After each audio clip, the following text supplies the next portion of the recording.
नमस्कार मित्रमैत्रिणींनो, आपण यापूर्वीच्या यूट्यूब मालिकेमध्ये कथालेखन करताना कथेचं बीज किंवा कथा कशी सुचते हे पाहिलं.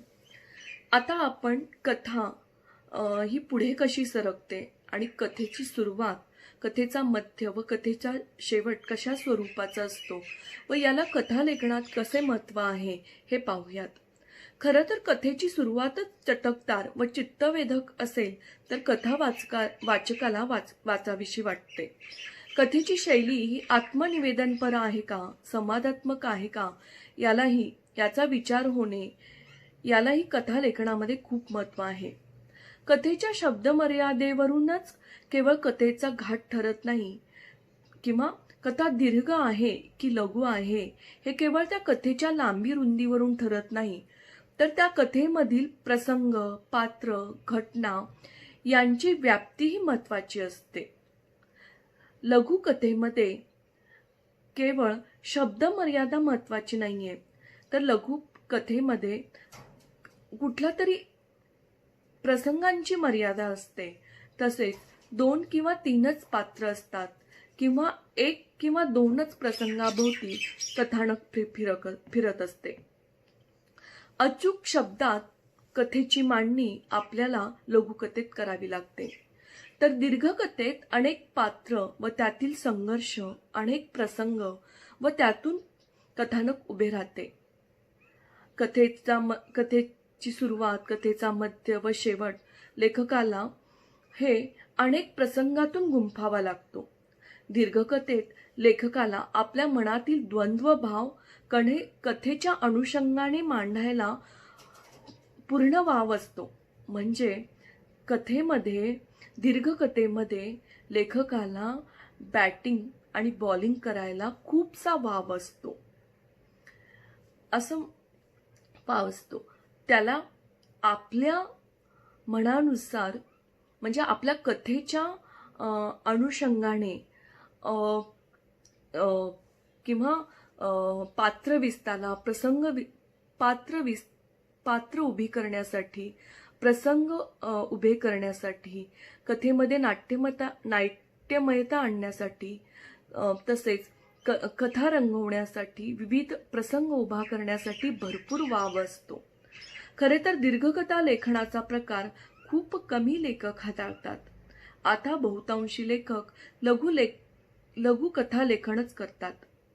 नासी फडके यांनी याच अनुषंगाने केलेली लघुकथेची व्याख्या आपण पाहूयात. कमीत कमी पात्रे आणि कमीत कमी प्रसंग वापरून थोड्या वेळात परिणामकारक रीतीने सांगितली जाणारी व ऐकणाऱ्याच्या मनावर एकच एक ठसा उमटवणारी हकीकत म्हणजे कथा होय. खरं तर कथा का लिहावी वाटते?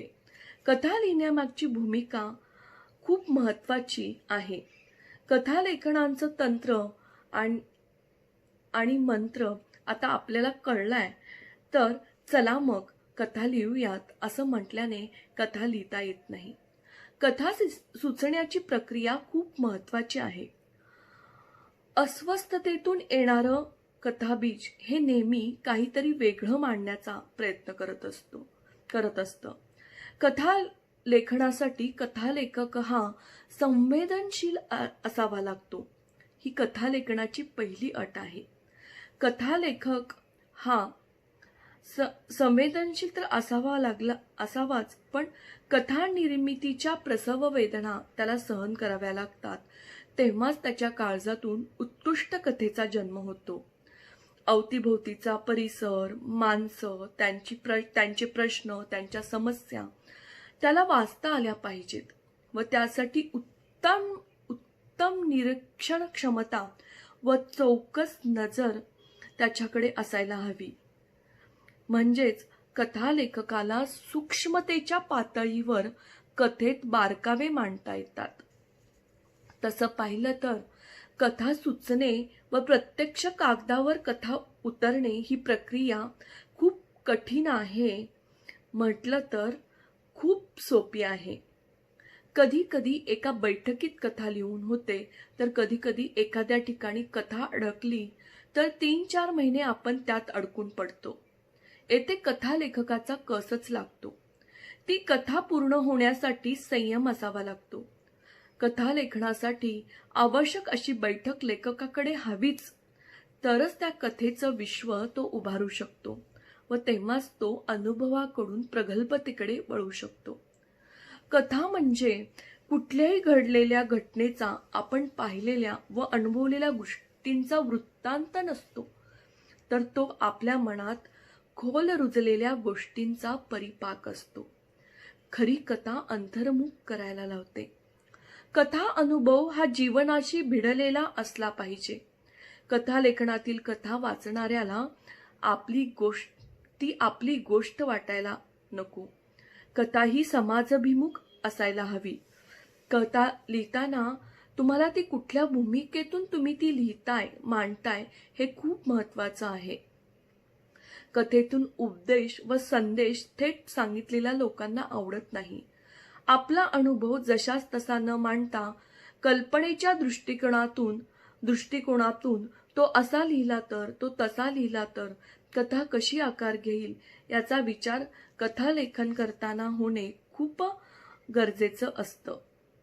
खरं तर कथालेखन करतो तेव्हा आपण नेमकं काय मांडत असतो, ती कथा आपल्याला का लिहावीशी वाटते, कथा म्हणजे नेमकं काय, किंवा डोक्यामध्ये सतत काहीतरी चाललेलं असतं, ते तसंच्या तसं कागदावर उतरवलं, किंवा आपण एखादा प्रसंग पाहिला तर, किंवा अनुभवला, किंवा एखादी व्यक्ती आपल्या आयुष्यात आली आणि त्याच्याशी निगडीत आठवणी आपण जशाच्या तशा कागदावर मांडल्या तर, आणि त्या लिहिलेल्या लेखनाला त्या व्यक्तीचं नाव देऊन आपण ते प्रकाशित केलं तर ते कथा होते का? किंवा एखादा प्रसंग आपल्या आयुष्यात आलेला तो आपण लिहून काढला तर ती कथा होते का? किंवा आपण आपल्या मनाला एखादी गोष्ट बोचली, किंवा आपल्या आयुष्यात एखादी सुखद घटना घडली तर ती तशीच्या तशी लिहून काढली तर ती कथा होते का? याचा विचार आजच्या नवोदित लेखकांनी नक्की केला पाहिजे.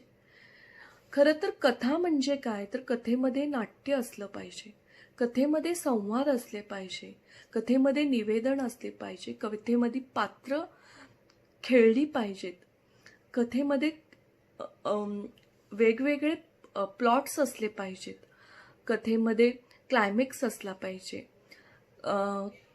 कथा वाचताना त्या कथेमध्ये एक रंजकता असली पाहिजे. हे सर्व लक्षात घेता आपल्याला मला असं वाटतं की आपण आपल्या आयुष्यामध्ये अनेक प्रसंग अनुभवत असतो. ते प्रसंग आपल्या मनामध्ये काही वेळेस कोरले जातात आणि मग ते प्रसंग आपण तसेच्या तसे लिहून काढले, किंवा त्या आठवणी जशाच्या तशा लिहून काढल्या म्हणजे ती कथा होत नाही. तर कथेचे विषय कसे सुचतात, किंवा कथेचा आकृतिबंध कसा सुचतो, हे आपल्याला यावरती विचार करणंही गरजेचं आहे. आता आपण पाहिलं की कथा लेखन करताना कुठल्या गोष्टी आवश्यक असतात, किंवा कथा लेखन करताना आपण कसा विचार करतो, किंवा कसं कथा लेखनाकडे वळतो, किंवा नेमकं कथा लेखन करत असताना कुठल्या गोष्टी महत्त्वाच्या आहेत. लघुकथा, आपण लघुकथा लिहितोय का, दीर्घ कथा लिहितोय का, अतिलघुत्तम कथा लिहितोय, किंवा लघुत्तम कथा लिहितोय, हे सर्व मुद्दे आपण पाहिले. आता